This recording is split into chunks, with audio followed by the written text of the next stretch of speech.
Voici comment prier quand tu es spirituellement oppressé. Premièrement, déclare ton identité. Acte 19 nous raconte l'histoire des 7 fils du prêtre de Séva qui sont allés chasser les démons. Qu'est-ce que l'esprit malin leur a répondu?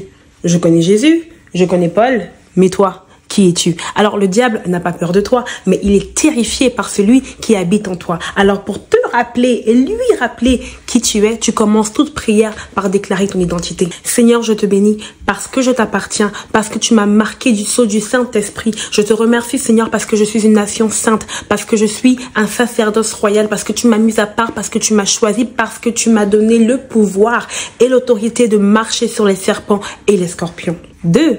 Déclare ta pleine liberté par ta nouvelle alliance avec Christ. Seigneur Jésus, je te remercie parce que tu as payé le prix de ma liberté. Ta parole déclare que la personne que tu as franchie est réellement libre. Alors oui, Seigneur, tu m'as rendu libre. Je n'appartiens plus au monde des ténèbres. Oui, tu as tout payé, Seigneur Jésus. Tu as payé le prix de ma liberté. Alors je déclare maintenant que je ne suis plus captive. Je ne suis plus captive des addictions. Je ne suis plus captive des pensées mauvaises, des pensées malsaines, de toute forme d'oppression. Seigneur, tu m'as rendu libre et je ne suis plus esclave. Ni esclave du péché, ni esclave de la peur, ni esclave de la honte. Je ne suis plus esclave et je saisis pleinement ma liberté en Christ dès aujourd'hui. 3. Ferme toutes les portes spirituelles qui donneraient accès au diable dans ta vie. Seigneur, ta parole déclare que lorsque tu ouvres une porte, personne ne peut la fermer. Lorsque tu fermes une porte, personne ne peut l'ouvrir. Je prie, Seigneur, parce que je viens confesser devant toi toute porte spirituelle que j'aurais ouverte dans ma vie. Et je prie, Seigneur, que tu la fermes. Je rejette maintenant l'amertume, la colère, le manque de pardon. Je prie, Seigneur, parce que je veux fermer de ma vie et être purifié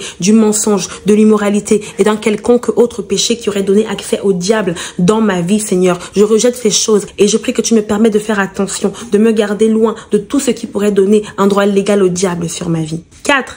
Chasse toute forme d'oppression spirituelle dans ta vie. Seigneur, je prie afin de chasser toute forme d'oppression spirituelle dans ma vie. Ta parole déclare qu'aucune arme forgée contre moi ne prospérera. Je déclare qu'aucun plan que le diable forme sur ma vie ne réussira. Je condamne maintenant la maladie, les mauvaises pensées, l'oppression qui me menace, qui me nuit, qui m'opprime chaque jour. Tous ces cauchemars qui viennent et qui me harcèlent, je les condamne et je les maudis maintenant dans le nom de Jésus. Et enfin, invite Dieu à régner entièrement sur ta vie. Seigneur Dieu, je prie pour m'abandonner totalement à toi.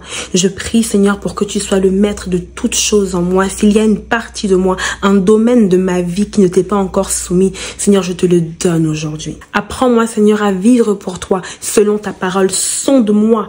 Brise-moi, révèle-moi, Seigneur, tout ce que je fais encore qui ne te plaît pas, qui ne te glorifie pas. Et apprends-moi à marcher conformément à ta volonté dans ma vie. Oui, Seigneur, que toutes mes pensées soient captives à l'obéissance de Christ et que tout ce qui est vrai, tout ce qui est pur, tout ce qui est digne de louange, tout ce qui mérite l'approbation, tout ce qui te glorifie soit l'objet de mes pensées. Dans le nom de Jésus, Amen.